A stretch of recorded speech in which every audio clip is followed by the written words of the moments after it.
Good morning, everyone. I am Christy A. Lugmay, and I am the next discussant or the last discussant for the Nolime Tangere.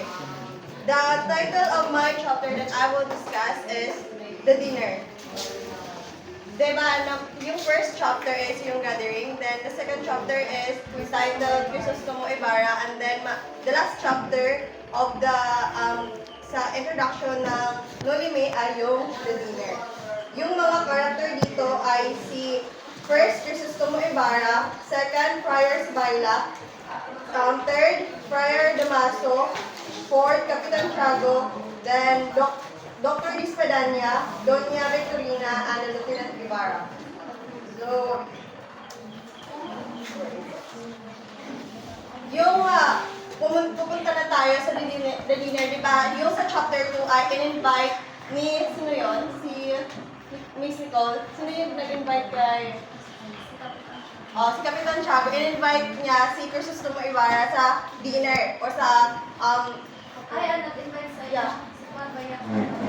Ay, basta yun-invite siya. Then, Then pumunta siya. Then doon ay, ang mga nandoon ng mga bisita ay mga sosyal. Then, ito yung mga matataas yung panunungkulan sa lipunan. Ito yung mga lieutenant, dito yung mga doktor, nandito yung mga pare, yun yung si Padre Damaso at si Padre Sibayla. So doon, si Padre, i-describe dito na si Padre Sibayla ay ang character niya ay mapayat siya, ngunit napaka-bibo niya. And then, kabaliktaran naman yun ni Padre Damaso kung saan palagi siyang padabog siya na nung pumunta siya sa The Dinner or sa dinner na yon. And then, accidentally or parang hindi accidentally, parang sinadya na talaga na pikuhin yung lieutenant. And then, yun nga, doon sa magarang dinner na yon ay pumunta na sila, may isang table doon kung saan pinag-aagawan nila kung sino uupo, di ba? Sa lamesa, mayroon dito at mayroon dito. So, dito si Ibarra sa una, then dito naman ay yung dalawang pare, yung si Padre Damaso at si Padre Sibayla ay nag-aagawan kung sino uupo. So, sila ay parang sinasabihan ng mga papuri ang kanilang mga sarili-sarili. Ngunit kabaliktaran naman yun yung totoong iniisip nila na dito ka umupo ka kasi ikaw yung former confessor kung saan si Padre Damaso ang former confessor ng pamilya nila Maria Clara kung saan, yun nga, siya yung ama ni Maria Clara. So, parang doon kasi nangyari yung sinabi nila na pag-rape. Kasi nga, mayroon connection or yung parang tagapayo kasi si Padre Damaso ng pamilya nila Maria Clara. Tapos, yun nga, nag-agawa na sila. So, ang sinabi ni Padre Damaso na ikaw na ang uupo dyan, Padre Sibayla, sapagkat ikaw yung assistant na priest. So, yun, yung sinabi ni Padre Sibayla na, sige, ako na yung uupo, kasi that's your command. So, nagprotesto si Padre Damaso na hindi niya yun kinuman, hindi niya yun inutos. And then, pagkatapos nun, nakita ni Padre Sibayla ang lieutenant, nandoon ang lieutenant. Then, sinabi niya, inofera niya yung lieutenant na siya na uupo doon kasi nandito tayo sa mundo at hindi sa simbahan. So, inofera niya. Ngunit ang lieutenant, dahil ayaw niya ma-involve sa dalawa, si Padre Damaso at sa kanilang dalawa ni Padre Sibayla, so nag-review siya na umupo doon. And then, sa rin nakita ni Crisostomo Ibarra, yung Kapitan Tiago, kung saan inoffer niya na dito ka dapat upo. Then, sinabi ni Kapitan Tiago na hindi dapat. So, yun, ang ending, ang nakaupo doon ay si Padre Sibayla. At then pagkatapos na nun, sinerve na yung tinola, which is isa sa highlight sa The Dinner na Recipe. yun, yung tinola. So, ang nag-serve nun, o ang nag-serve nun ay yung si Padre Sibayla. At ang naiwan lamang kay Padre Damaso ay yes. Marag nasuko na ba siya dahil? Then, yung wings na, gamit. So, yun, matigas. Thank you for the word. And then, yun, yung matigas. So, parang, ang sama-sama na ng loob ni Padre Damaso, dahil una pa lang ay parang hindi niya bet yung aura sa dinner. Then, tapos sinerbihan pa siya ng pinaka-ayaw niya or Ay, yung parte ng manok. Hindi ka gusto-gustong parte sa tinola. Ngunit hindi niya batid na yung tinola ay sinerve ni Padre, ni Kapitan Tiago para talaga kay Ibarra kasi siya yung, parang yung talagang dinner na yun ay sinadya para kay Ibarra dahil dumating siya nga pagdating na yun. And then, yun, habang kumakain sila ay may nagtanong kay Ibarra kung ilang taon siya doon sa Europa. Doon sa sinagot naman ito na almost 7 years. And then, pagkatapos nun ay tinanong naman siya ulit na ano yung natutunan mo doon sa iyong pag-aaral sa Europa. At sinagot naman na niya na doon ay parang wala rin naman kaibahan, ngunit ang kanyang highlight na sinabi niya ay yung konektado ang kalayaan at ang pagiging miserable ng isang country sa kung sino nagpapalakad doon.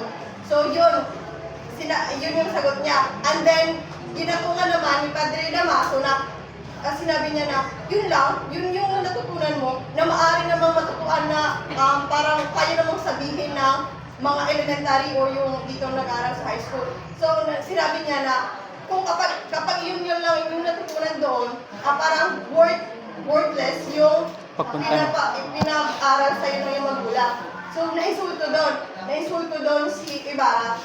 Ngunit, still, parang nag-show respect siya pa rin sa pare dahil sinabi niya lang doon na huwag niyo alalahanin dahil kaibigan siya ng aking ama. So, he thought na kaibigan siya si Padre Damaso, kaibigan ni Dom Rafael.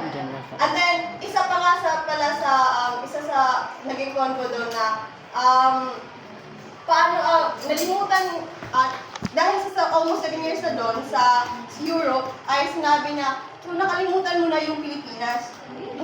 Ngunit ang sinabi niya, it's contrary, kabaliktaran. Ako ang nalimutan ng Pilipinas sapagkat almost isang taon na daw na hindi siya nakakapag-receive ng any news. And then how and when his father died. So yun, parang doon, parang ang atmosphere ay nagiging matindi yung atmosphere. So, ginawa talaga nila ng paraan na ma-convert yung conversation sa ibang so yun, insulto din. And then, kung napunta naman dahil doon, ay napagpasyahan ni Crisostomo Ibarra na just go na lang para hindi niya talaga mapatulan si Padre Damaso. Then, nagkuha siya ng yung wine, then toast na.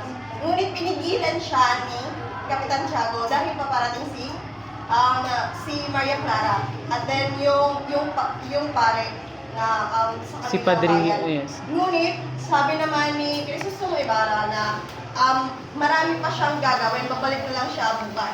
And then, continuation sa the dinner ay, which is dinner na hinost ni Ibarra.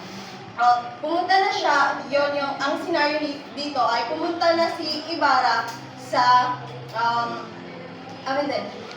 dinner yon, tapos nandun si Elias, kung saan ang sinabi na dahil sa gusto talaga ni Ibarra na makapagtatayo ng paaralan ay parang against yun, isa sa against doon ay si Padre Damaso. So pinaluhan siya na papatayin siya. And then komentar doon si Elias. Ngunit hindi niya pinaniwalaan si Elias. At pagkatapos noon, na mayroon na parang papatay na siya, sinave siya ni Elias doon. At pagkatapos naman sa pag-save, nalaman niya na mayroon talaga siyang kaaway o kalaban. Pagkatapos, ay, nag-host siya, same day na yung papatayin siya ay yung nagpag-host niya ng dinner. Napunta si Padre Damaso na hindi invited. So doon, ininsulto niya insulto niya yung ama, yung maong ama ni Crisostomo Ibarra, kung saan talaga hindi nakapagpigil si Crisostomo Ibarra na suntukin at dito talaga Yes, parang gusto niya nang patayin si Padre Damaso. At yun yung naging dahilan kung bakit na ginusto ni Kapitan Tiago na i-break yung engagement ni Maria Clara At at ni Critus Ibarra. ni Ibarra. At ito yung in-introduce si Padre Sibayla, di ba gusto nakagusto, pare nakagusto kay, Salve, nagkagusto kay Maria Clara. At in-offer niya para nirecommend niya si Lucas. Si Lucas, yun yung kapatid ng nagtangkang patayin si Ibarra na namatay rin yung nagtangka. At pagkatapos nun ay, yun nga, na-break na. Tapos, parang nagkaroon ng kaso si Crisostomo Ibarra na naging, at yung isa sa mga naging dahilan ay yung letter na binigay ni Maria Clara na nagpadiin talaga kay Crisostomo Ibarra na may kasalanan na siya. At pagkatapos nun ay, the later of the story is, nalaman ni Maria Clara na hindi siya totoong anak ni Kapitan Tiago. Siya ay tunay na anak ni Padre Damaso. Hindi niya ni-spread yun sapagkat parang it's nakakahiya at honor na rin sa yumao niyang ina. At pagkatapos nun, natulungan siya at tumakas siya sa bilangguan.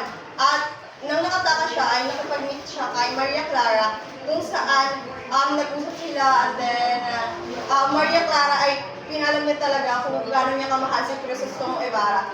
Ngunit nang nabalitaan niya na namatay si Crisostomo, pagkatapos nag-goodbye na sila doon, nang nabalitaan niya na namatay si Crisostomo Ibarra ay pumunta she entered the nunnery or sa pagmamagay. That's all.